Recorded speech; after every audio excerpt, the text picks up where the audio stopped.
So many things I used to buy last time in my Bangkok holiday. I don't remember what I buy.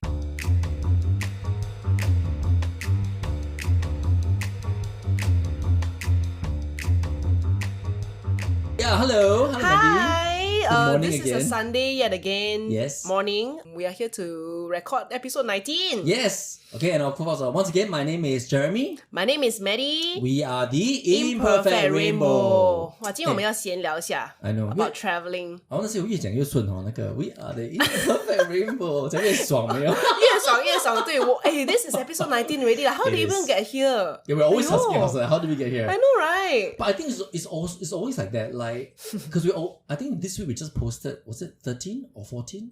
13 practicing right? gratitude. Yeah. So I feel like because we are always ahead already, so by the time it comes up, we're like, hey, we're only here. I know. But actually, we are already way ahead. We are already at 19 today. Correct. Thank you so much to you who is listening to us now. I mean, right now we are trying to practice what we preach. Yes. To thank each and every one of you for tuning in for whatever reason that you're tuning in.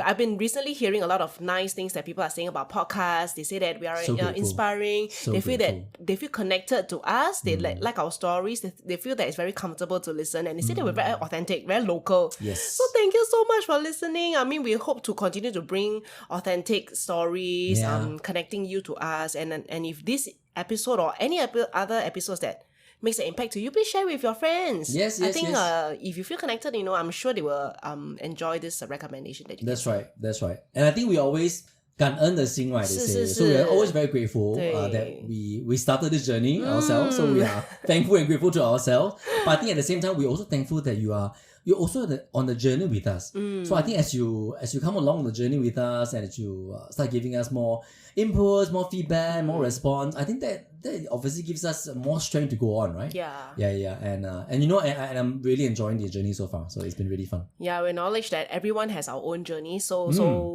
it's Jeremy and myself. So to be able to go through this journey with you is really our honor. I must say. Yeah. 感恩 and 感动 and honor. I don't know how to say honor in Chinese. Yeah, but just grateful. Yeah, grateful and really happy to be here. Right? Yeah. Okay. Today we talk about travel gems. This is the title of our episode. Travel gems. Gems being G, not me, but gems is GEMS. Yes. So precious stones or precious lessons we have from travel. Travel gems. Yeah.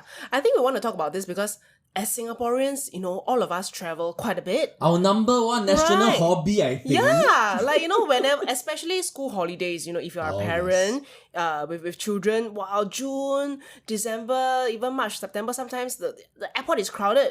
Everyone is traveling out. After COVID. For holidays, for business trips. And we really want to bring across some of the stories and the reflections and the learnings that, each of us have in our own holidays or travels and just share with you lah. Yes. And I don't know if I told you this, Maddy. This episode also came about as an input from from our friends. Oh. Yeah, who was listening in. And so he's a he, and he was saying, hey, since you guys travel so much in whichever capacity, right? Whether it's business or your own vacation, why not share a bit of your lessons or your experiences when you're traveling? So that's where the inspiration came from. I was so thankful to this friend. And in case you're wondering how come we have these kind of ideas for our podcast, right? Firstly, the ideas mostly come from Jeremy. Okay, I must say. Wow, okay, my dog. The ideas mostly come from Jeremy, and then when we hear some ideas from our friends, then we just decide to do it lor. Yeah, there's no scientific big planning one. It's just like, okay, feels like we have something to share, then we will take it in and prepare and then record it. Yeah, and I think importantly, we also want to feel connected to a topic. We want to feel that we are able to share about a topic, but obviously these are topics that matter to you. Yes. Yeah, these are topics that are important to you, which makes it important to us, so then therefore we want to talk about it. Yeah. We're not, like, this episode is really more of reflections on our own travel journey. We're not going to share top travel destination, where to go to do what. We are not that expert. I don't travel so much actually. But maybe we can have different learnings. 那个可能我们要请 guest speaker. A guest speaker. Those who really travel a lot one. I have already a colleague in mind that travels so many countries, but I think I know who you're talking about. One day we'll ask him, if you want to come on board. Okay, how do we start?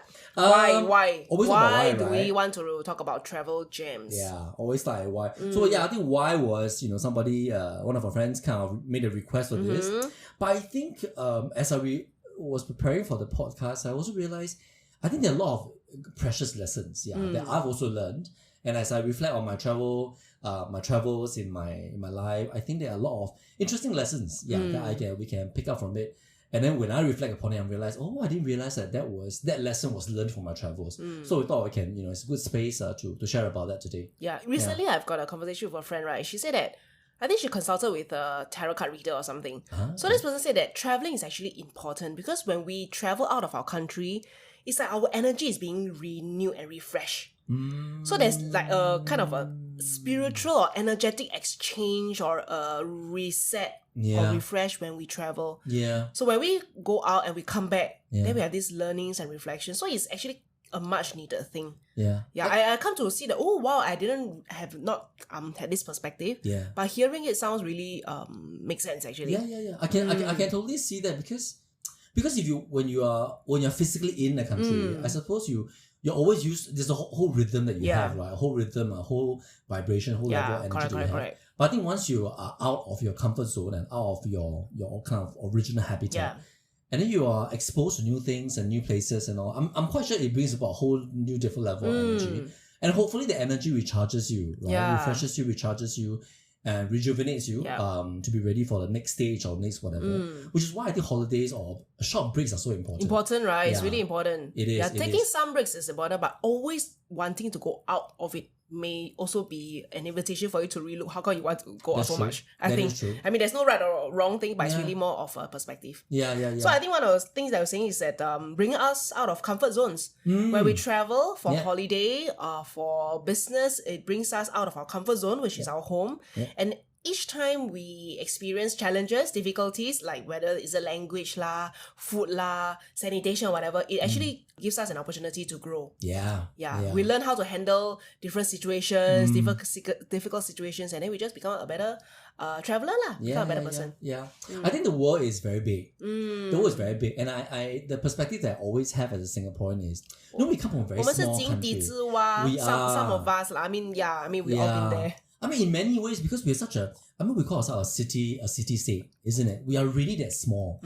And I think because we are small as a nation, it makes a lot of our planning is very different. Like the way we plan our infrastructure, the way we plan our city, the way we plan our lives, it's all very different because we are so small.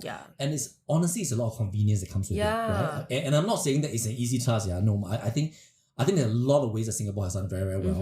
But what I'm saying is, I think when you go out of Singapore and realize that, hey, a lot of times people plan big things because the sheer number of people that they have, population size, and the sheer geography, the planning is at a very, very different level. So I think that's when I start to appreciate, so people do things very, very differently. And I think those are some of the precious lessons that I've gotten in my travels. To see how the rest of the world is different from Singapore. I think it expands our worldview, our perspectives, and we become more compassionate with things.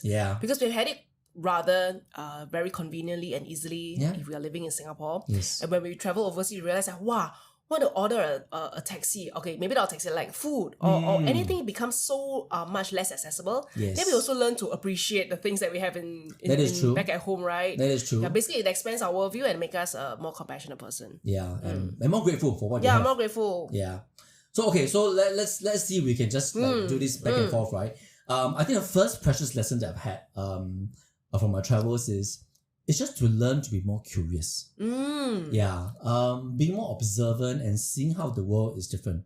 So do you notice yourself learning more things when you travel now versus when you were younger? How do you... I think so. I think last time when you're younger, right? Last time 这样子没有。我们已经40多岁了 okay, so we can say last time lah. I think last time maybe when I go on vacation it's really more like chillax, more fun, really more for the fun, more for leisure. Now it's a little bit different. Now it is going with a curious pair of eyes and trying to learn and see how the world is different. So there's a lot of me being observant. And of course, I mean, don't get me wrong, there is still that part about enjoying, fun, take a break, time to relax. So all of that, yes. But at the same time, I think I layer upon, I add an extra layer of just being more observant. Because I feel like I grow as a person when I see, hey, so this is how people do things differently, right? This is how language is different. This is how people see things differently. And I feel that often gives me a glimpse into other people's culture.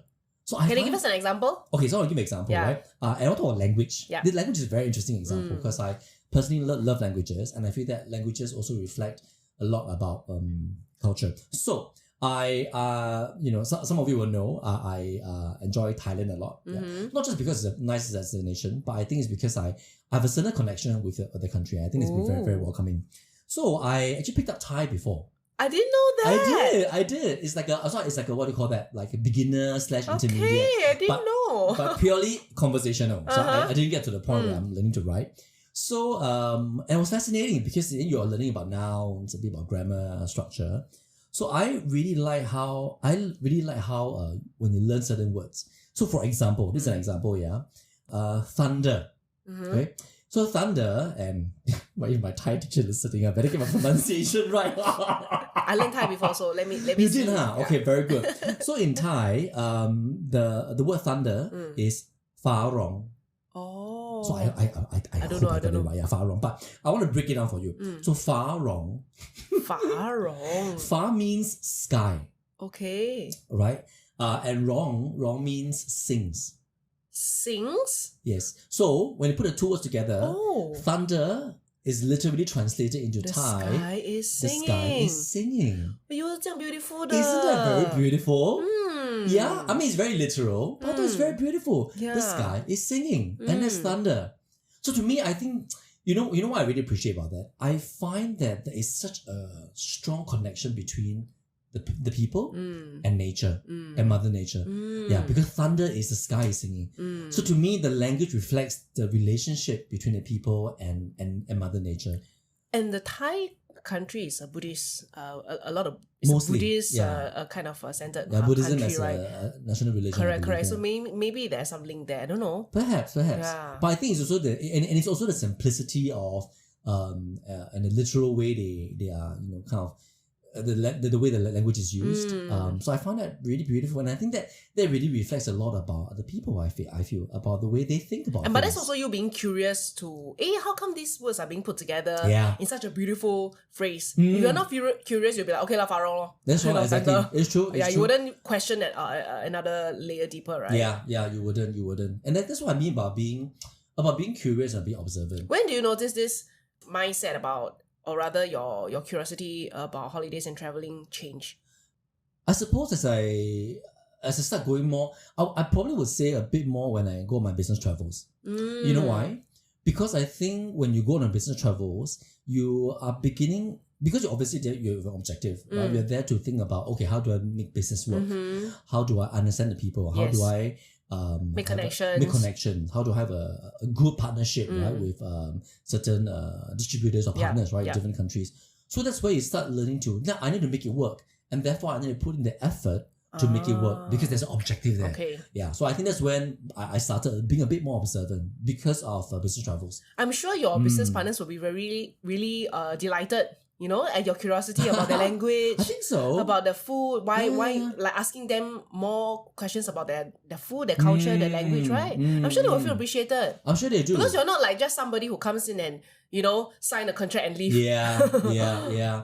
So I think that's also something I picked up. Do you realize something, Maddy? Do you realize that when whichever country or culture you go to, even if you don't really know the language, but when you make an effort to speak the language, you make an instant connection. Definitely. 有没有? Yeah.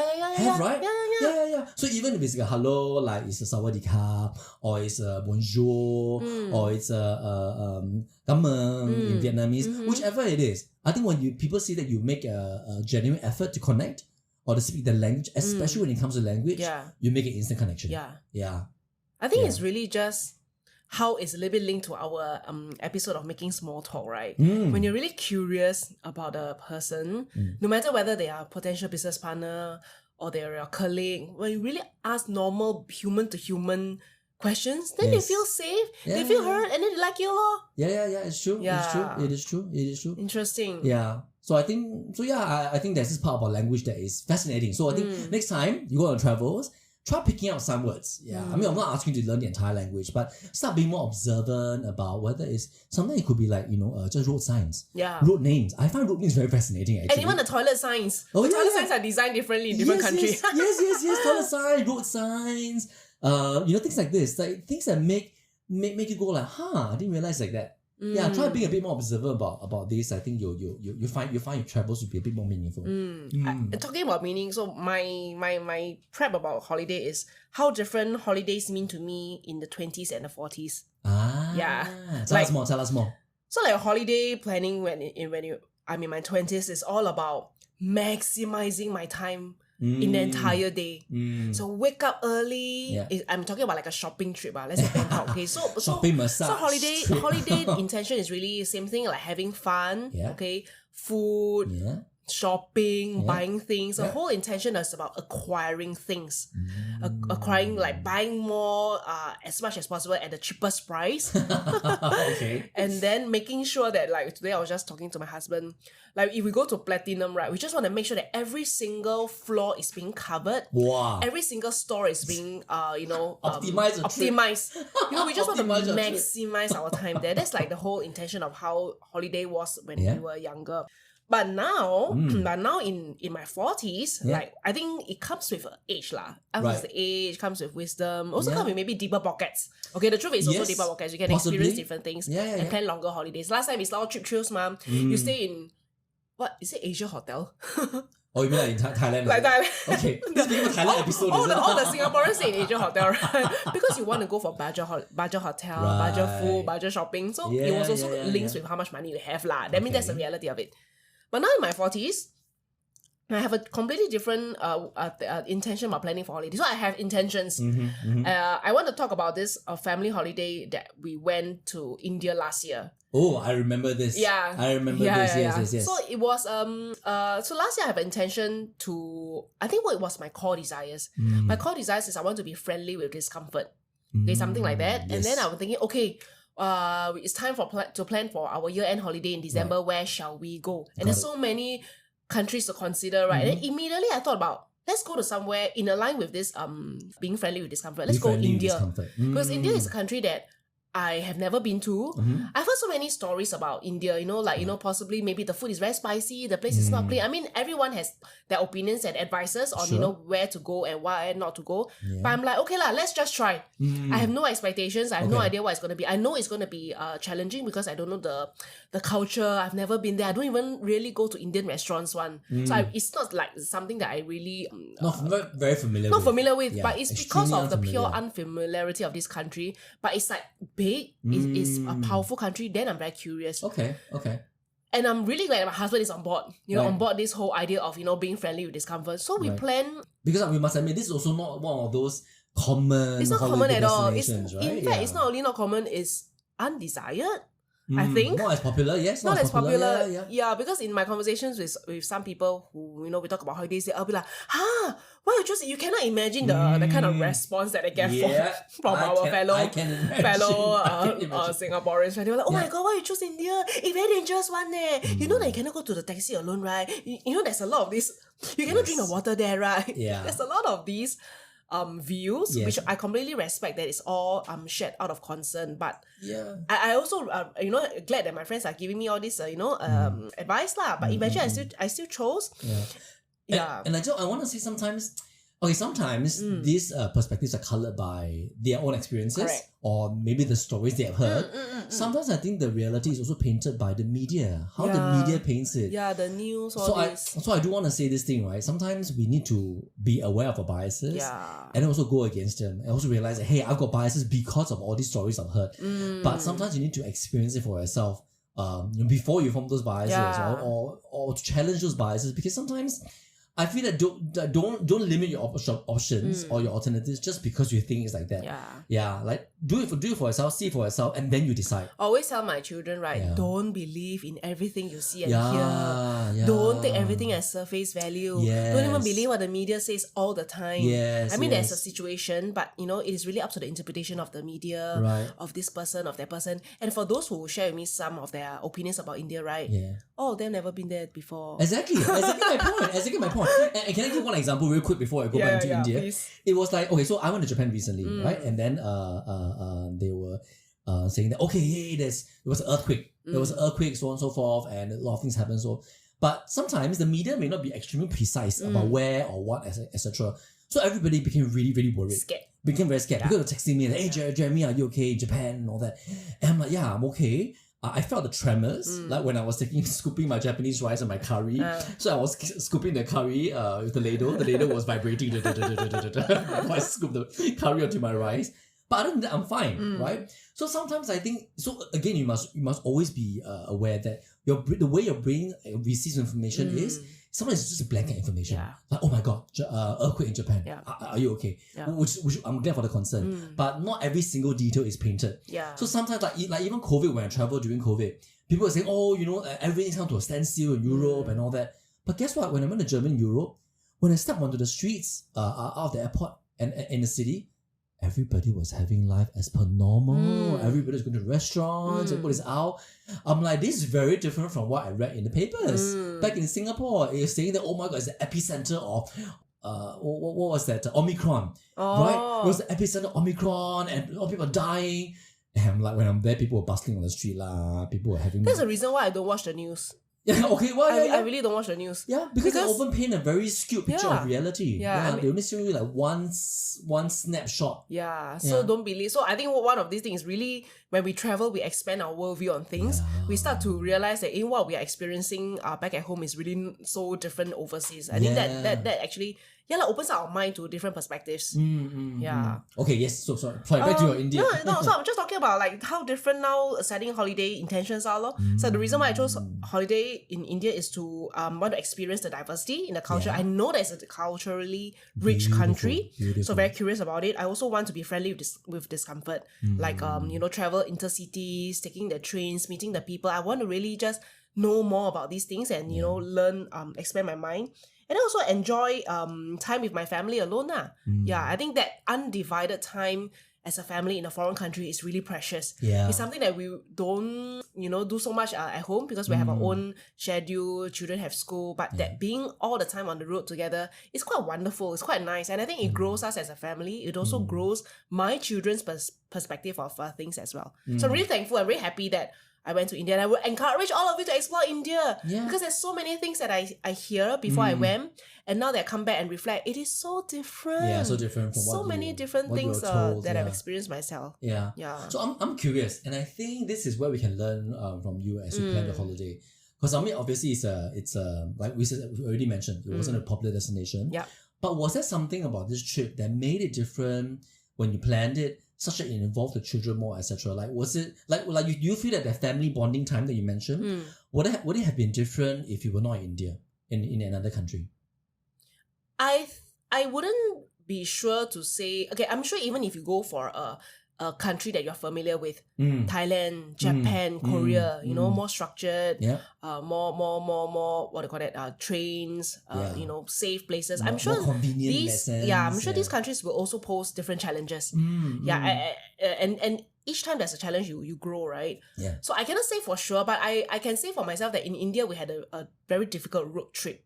So there was this because we were traveling intercities, we went to a few places. So there was this 5-hour car ride that we had to take. Ooh, and 5 hours. 5 hours. Okay. So it was the original car that was booked for us was not available. Okay. Because they had to go for some election. So suddenly this driver say, okay, he cannot come. He sent another driver. So this and car, that's the reality in travel. That's the reality. That's the challenge. You gotta flow with it. You gotta flow with it. Correct. So we had a small car. Okay. We had two giant luggage. Okay. Oops. Eventually it had, and then the car suspension poor, small car. Eventually our luggage, one of them have to be taking the front seat. Okay. So all 4 of us are cramped behind. Imagine my husband and I, my 2 not very small children. So we're all cramped behind in a very small car with poor suspension. Right. The weather was a little bit warm actually. Okay. For 5 hours. So we took the 5-hour car ride was torturous. Right. Quite okay. I won't say torturous. Like I mean, I'm at a level where I can still tahan. But then my children were like, wow, okay, they were not feeling very well. Yeah. So at the end of not at the end, maybe halfway in the road trip, my 2 children vomited, soiled their clothes and everything. But then I also took the opportunity. I mean, of course, I have to sayang them and take care of them, change them and things like that, right? But because they are aware of the intention why I chose this holiday. I say the reason why mommy chose this holiday because I want us to experience different things. nice. I want to try different cultures, experience discomfort. They maybe don't really understand so much. Right. But after they vomited, right, they felt a bit better. Right. I told them that, okay, remember this time round of this 5-hour journey, I was so uncomfortable. You felt really bad. But next time with any with any traveling that you have, always remember back to this time. Remember this difficult period that you are facing now. Then your next time will be easier. Okay. So I told them this is exactly why I chose this holiday, because we are going to be uncomfortable, but we learn from this experience. But I think they were too shy to reply me, but I think they get it. I'm sure it's going to be one of those travels that they will fondly remember. Yeah. Or at least it will be something very memorable for them. Yeah. So I say next time you take any 2-hour, 3-hour journey, 4-hour journey, it's nothing already. What can be worse than this 5-hour journey in a cramped car and you vomiting and things like that? Yeah. Like they hit the milestone in your life, right? Correct. So I just bring this as a lesson. That's no point like blaming the driver, blaming this and that. But this is the last thing I want to do.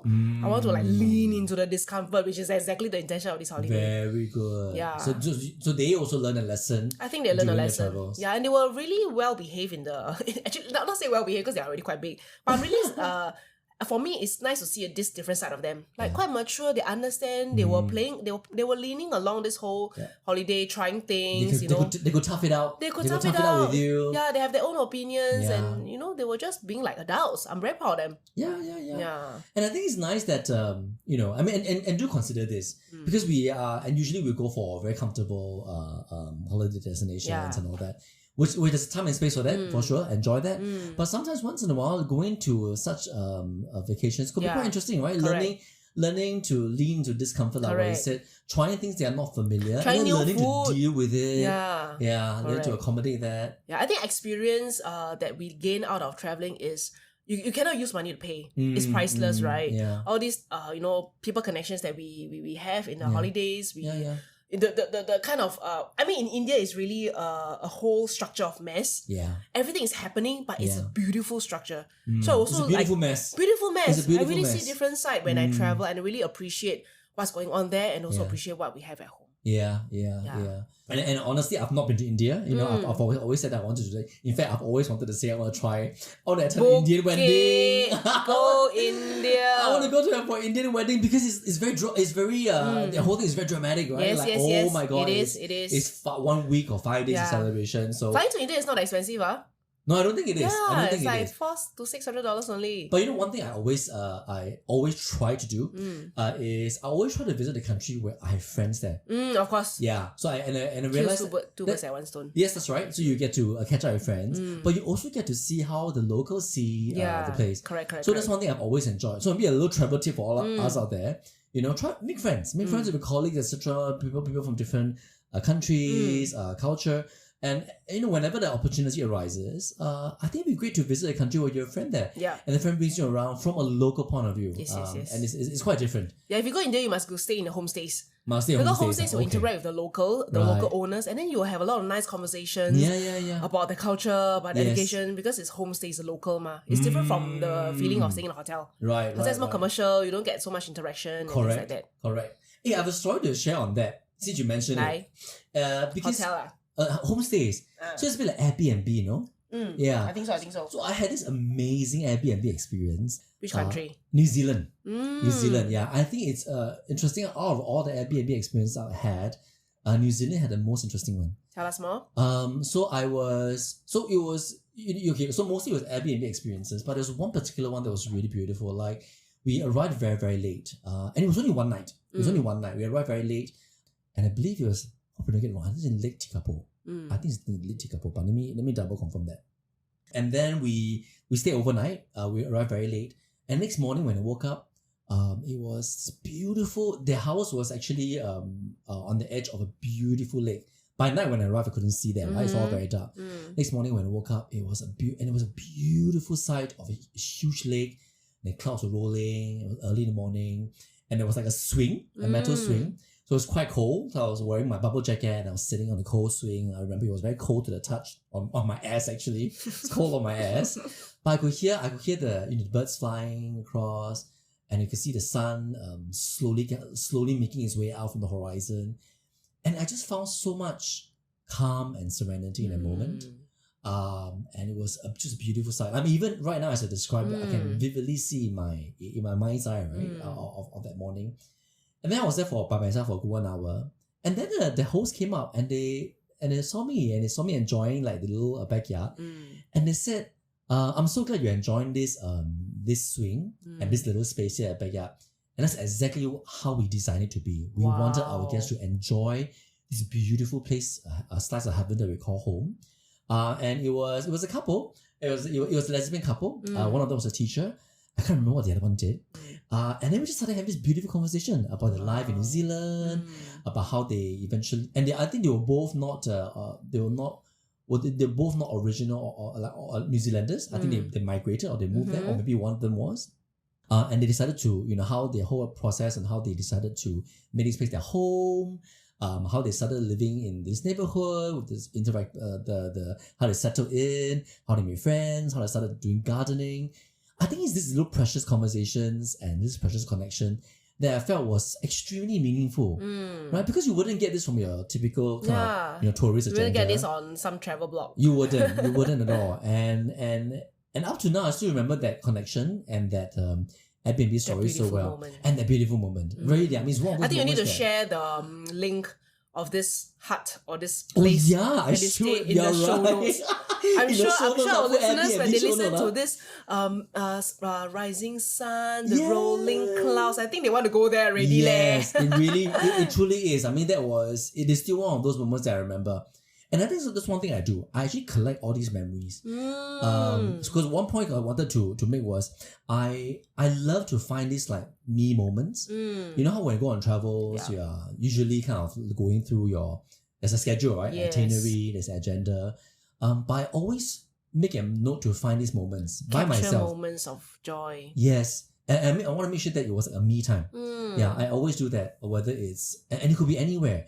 But I realize that most of the time, for me, it always happens. Typically, it happens to be one of those moments that a morning. Yeah, it's a morning moment. It usually sounds like a morning moment. I wake up early. It's all quiet. I'm all by myself, enjoying the scenery, whatever it is. It could be like mountains and valleys. It could be a beautiful lake. It could be at the top. It could be the top of a city landscape. Anything.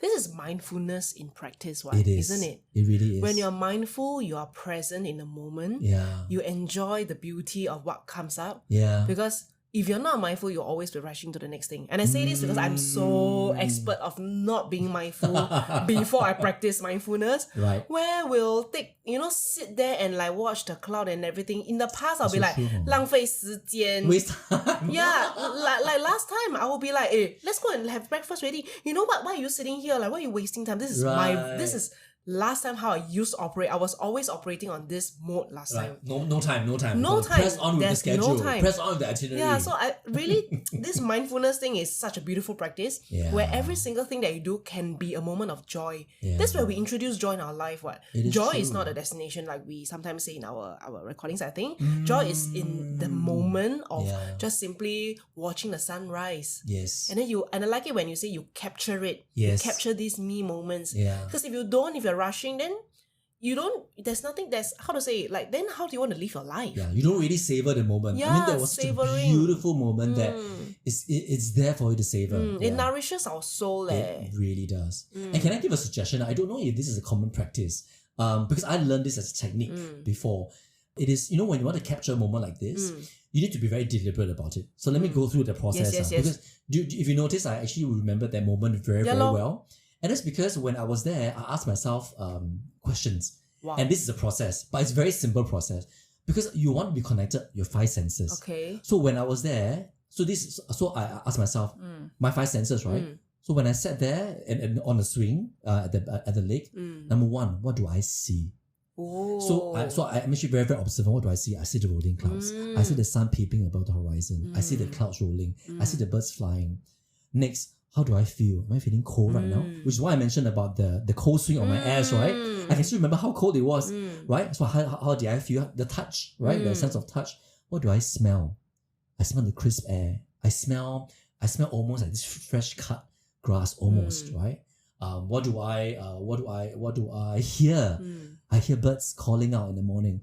So I think we basically go through your 5 senses. Check in with your senses. I like it. Yeah. So be very intentional and ask yourself all this, like go through the list. What do I see? What do I hear? What do I feel? And then when all this comes together, that almost cements the moment for you. Which is why that moment is still so clear in my mind. Because you actually did those steps to cement your moment. And then that's a precious memory you can keep in the pocket or keep in the heart for a long, long time. And every time you need to feel calm and serenity, you go right back to that moment. And don't need to go to a holiday to ask yourself these questions. You don't need to. Right? I think even if you take a walk in a park, you can also ask yourself these questions. I mean, you can choose to ask or you can just be. If you're in the moment, you'll probably feel all these senses already. Yes. The warmth of the sunlight, the sound of the birds, the warmth of the somebody sunlight. walking behind the warmth you. Of the sunlight, yes. Then you see a leaf dropping on the path, that kind of thing. This is how easily joy can be accessed. Yes. Absolutely right. It's just being aligning our senses with the moment. That's mindfulness in practice. If you can practice it in any moment, then you will be able to enjoy every single thing more. It truly is. It truly is. Yeah. Wow, I like it. One of the travel gems that we talk about is being in a moment, right? Capturing this mindfulness moment and keeping it in our hearts and our soul. Wow. I like I've so many of such moments. And these are great moments for you to really reconnect with yourself. Because I feel that when I travel, I mean, obviously, I want to experience, I want the fun, I want the food and all that. But I really want moments to really deeply reconnect with myself. Like feel how it feels like to be alive at that moment. Like, what does it mean to feel alive? And and that's this reason why for me it's being able to crystallize that moment of feeling alive. How does feeling alive make me feel? How do I describe the feeling of being alive? So I can only tell you that I feel very alive at the moment because I'm so observant to my environment. I'm fully 100% in the environment. I feel it, I smell it, I hear it. I'm immersed in it. And I cherish that so much. Like that's one memory that I would never let anyone take that away from me. Wow. Because it's one of those I own it. I own that memory. And no one can ever take that memory from me. And it's so, so precious. And you're so thankful for it. I am so grateful for it. And when you say that you're alive, right, immediately I think of my next holiday, which is so painful. Oh, tell me more. So painful, so teen-time. So it's my holiday to Mount KK. Mount KK, Mount Kuta Kinabalu. So it is the highest mountain in Asia or Southeast Asia, if I'm not wrong. So this is a holiday that I have planned with my husband last year in March. The reason why we chose this holiday, again, it is with the intention of being friendly with discomfort. Was it last year as well? Last year, okay. It's also last year, actually. So you stayed true to your intention. I was very true, man. You're very deliberate, okay? Super with what deliberate. You wanted to do. So we wanted to kind of try new things. Never climbed mountain before, I know that it's going to be tough. I know that it's going to be damn tiring. But I want to try. Right. I want to push discomfort to the next level. Got it. And then it's kind of like on the bucket list. Let's just climb my mountain and see how is it. Yes. I have so many reflections from this Mount KK holiday. I remember some of the you mentioned before. Firstly, this trip is a confirmation to me that I can't do mountains. It was physically, it was not physically, it was mentally and physically very painful. It was shared. It was shared. My mind was like really not functioning, when we were trying to submit. It was really tough. It was really a mind over body thing. So my reflection is how challenge grow us as a person, because after this whole trip I have so much takeaways and reflection. I think I even do like a photo journal and share some learnings and everything with some of my colleagues after that holiday, because I it's like you go through certain challenges and you come back more enlightened. So I really felt enlightened, even though it was such a suffering trip. It was super suffering. It was a deep learning lesson. Deep learning. So some of the things I take away is firstly, challenges really grow us. The difficulty grow us. Right. Number 2 is a mind over body thing. Mind over body. Right. Number 3 is what we see is really not the truth all the time. And the reason why I say this point is because as we were climbing the Mount KK, there were many other climbers that climb up with us. We're all walking different pace and everything. And then sometimes in my mind, you see like, wow. And the mountain climbers are all in different shapes and size. Sure. They are the young people, they are the fit looking ones, they are the unfit looking, and I'm saying looking the way they look like, they don't look like they are in a good shape. Right. And I say this because my husband and I, we are physically in good shape. We are in good shape, we are in good health, we are probably stronger than the average person because we strength train. But when we climb, we see so many people of different shapes and size. We see uncle, auntie, they're climbing. Right. And then you see us like, wow, these people, they don't look like they can climb, but they then certainly can do it. they certainly can do it. And then when we reached the first rest stop, which is this is about 6 to 7 hours after climbing, okay, was the first rest house. I was feeling like half dead already. Right, okay. I was not breathing very well. I have no idea what's happening in my body. But then on the high side, I actually had altitude mountain sickness, which I have no idea I had. But I was not feeling well at all. But then I see all these people.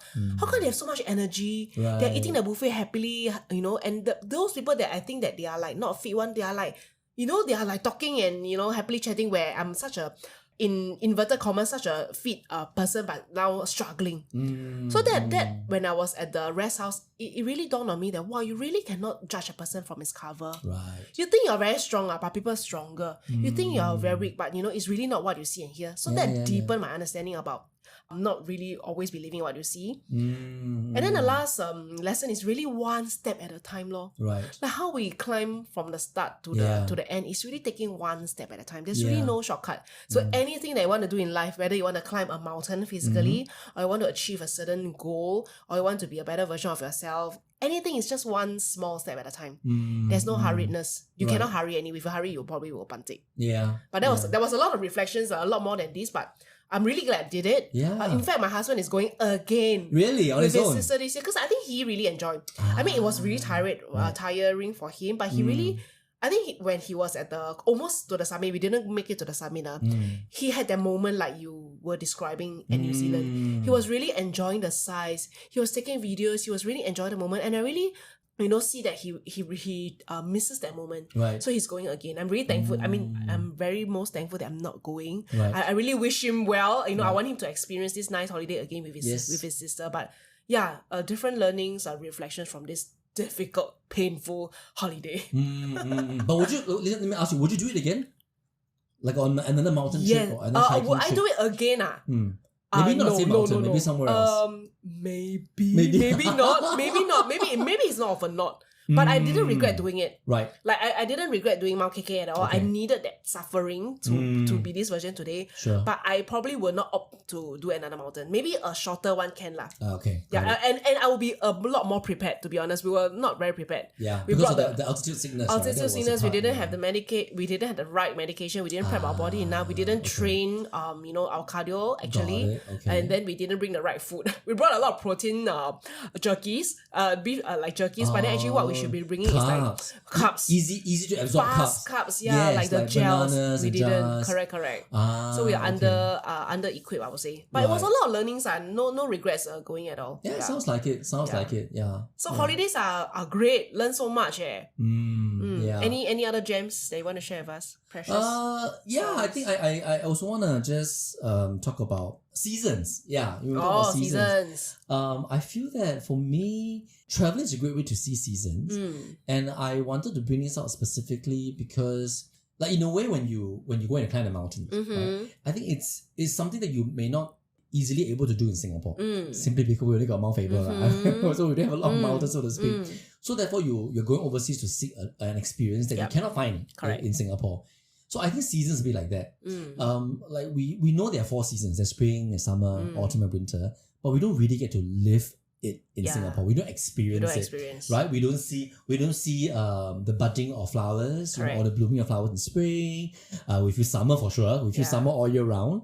But we don't really feel the cool of the winter or the leaves, autumn leaves turning yellow or orange. And then we don't see snow. Yeah. So I think a lot of times when we travel, we're trying to get experience outside Singapore to experience all this. But I at the same time, I also feel that being able to appreciate seasons help us physically, externally, helps us to appreciate seasons in our life. Yeah. But first I want to tell a little story. I wonder if you remember this German colleague that we used to have. I'm not sure what it was during the time, okay? Anyway, so she moved to Italian colleague, and then she moved to Germany with her husband. So I bumped into the one her. that love plants? The one that love plants. Okay, I know already. You know who, right? Okay, the one that love plants. So I went to visit her. Then it was the same trip. The same trip in Germany when Omicron was happening. Okay. So that was a particular trip. So I went to visit her, and I was asking her, hey, you know, so how does life feel different, right? When you live in Singapore versus living in Munich, in Germany. And she said, the biggest difference for her was the seasons. And then I was asking her like how so, right? Like apart from the fact that you are experiencing it differently, which you all know how it works, but how else is it different?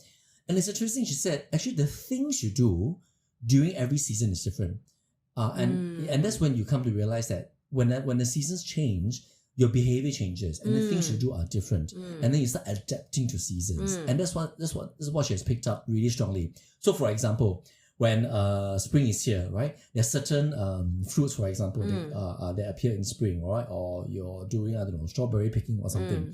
And then in summer, like people come out all together and they are having like house parties in their balconies, having champagne, whatever it is, right?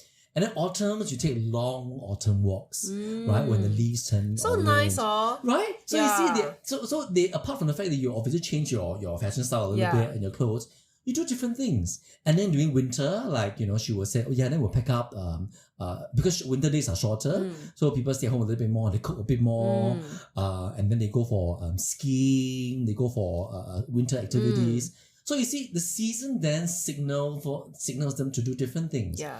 And I wonder how much of that do we absorb as Singaporeans? Or do we learn as Singaporeans? We can also set intentions in this way, even though our climate doesn't allow for so-called this kind of changes, but we can then set our own change with different seasons of our life. Exactly. And I think the first thing is just to be really observant about seasons in your life. Because I feel that because we're not connected with Mother Nature that way. Correct. We don't observe. We have a lot of industrial buildings in Singapore. It's really not like, I mean, of course we have access to parks and everything, but it is still not as much connected, I think, to other countries because we are such a little bubble country. This is what a foreigner colleague used to describe Singapore. We are living in a bubble. We are living in a man-made bubble. We're living in a very comfortable bubble. It's a greenhouse, right? A greenhouse. When it's all different, and like it kind of feels like the same every day of the year. Well, except that monsoon seasons are, of course. But because I feel that we're not connected to Mother Nature that way, so therefore we're also not very observant of the seasons in our lives. So I think for someone who is living in the country and you're more attuned to seasons, I feel that, you know, possibly you could be a bit more attuned to seasons in your life as well. Being more observant of, like, you know, which part of whether it's career, whether it's your growth, whether it's school, like which season of your life are you at? And I think being able to attune ourselves to the seasons, then we can change accordingly. Because we must change. If you are changing from season 1 to season 2, but you are still behaving like you're in season 1, then that's quite painful, perhaps. If you don't change along with this change in environment. Right? So imagine if you're transiting from summer into autumn, and then you are still wearing the same clothes you wear in summer. 不是冷死了 then we're very cold, right? Then we're wondering how come I'm falling sick. But I was wearing the same thing I was wearing in summer. But guess what? You should be layering a bit more during winter, during autumn. So I guess for us sometimes because we don't physically observe the seasons. So therefore we feel that we're just doing the same thing over and over again in every season. So how should our listener here kind of start thinking about this, you know, which season they are at and how can they start? How do they know? Okay, so I feel this could be interesting because with our travels, right? I feel try to be more intentional when you go on travels. Go and observe seasons. Maybe go to different countries in different seasons and notice how people are like. So simple things, right? Simple things like, how do people do like air conditioning differently? Right, in different countries, during seasons, during winter. Do they heat the floor? Do they not heat the floor? Do they have heated air conditioning and all that? So I think the first, and then also observe how is the scenery different? In different countries. Like what do you observe on the floor? What do you observe on the trees? What do you observe in people's reactions? So I think being observant and being cute. Don't rush lah, right? I mean, of course, you know, we want to maximize our time in holidays, but I think what we're saying is take some moment to be observant about your surrounding, enjoy, observing everything that's happening and be very curious. Why is this like that? Correct. Because if you are not kind of, giving yourself the time and space to be observant and ask yourself this question, you'll be rushing from place A to place B and place C. Then very rush, then you'll kind of take everything on a surface value. And you're losing out on things, I feel. I feel you're losing out on the opportunity to really learn from the travels. And I think I always encourage you to go, us to go travel. Because when you travel, your worldview expands. Correct. Your perspectives you gain more perspectives. I wouldn't say it's always a change in perspective, but you gain more perspective. And hopefully you get a bit more, critical thinking, right? Because you start realizing that, hey, not everybody does things the same way. And therefore, I can approach the world with different perspective or different way of doing things. I think that kind of become more zing lah, basically. Yeah. More zing. I like to put it more zing. More zing. More street smart. More street smart. Yeah, you know how to tackle situations. Yes. Become more appreciative of little joys also. Yeah. And also can try that the 5 senses method that Jeremy mentioned. Oh, when you're in the nice do that. moment, don't rush off yet. Yeah. Understand. Savor the moment. What you see, what you hear, what you smell. Yeah. What you feel on your skin. That kind of thing. Take a moment to savor. Yeah. I like how this episode becomes like a moments of joy kind of thing. Actually, it is. Isn't it like that? I mean, think about it. When you go on travels, you think of all the happy memories, right? What are the happy memories or interesting or challenging memories? So these are things that you really keep with you. Now that you say about memories, right? It's really about the memories. Like so many things I used to buy last time in my Bangkok holiday. I don't remember what I buy. I don't remember what is the clothes. I don't remember what is the food I eat. But it's the memories that is really weave into, your consciousness. Into your consciousness. Yeah, consciousness. I like it. Yeah. It's not about the things that you buy. It's about the memories. Yeah. It's about the connections, the conversations that you have. Yes. It is these. It is these that really matters. These are things that you really carry with you through life. Correct. Yeah. Not the physical. I mean, the physical things are nice to have, no problem. But what you really cherish and bring with you are all your precious memories. Your experiences. Yeah. So I think if you next time you think about planning for a holiday, think about these are the real things that really bring along. Yeah. Maybe think about what kind of memories you want to bring home with you at the end of the holiday. What kind of intention? What do you want to learn? What do you want to grow? What are you curious about? Sometimes setting some form of intentions like this can help you curate the country to go. I mean, every country will offer you a lot of these lessons. That's true.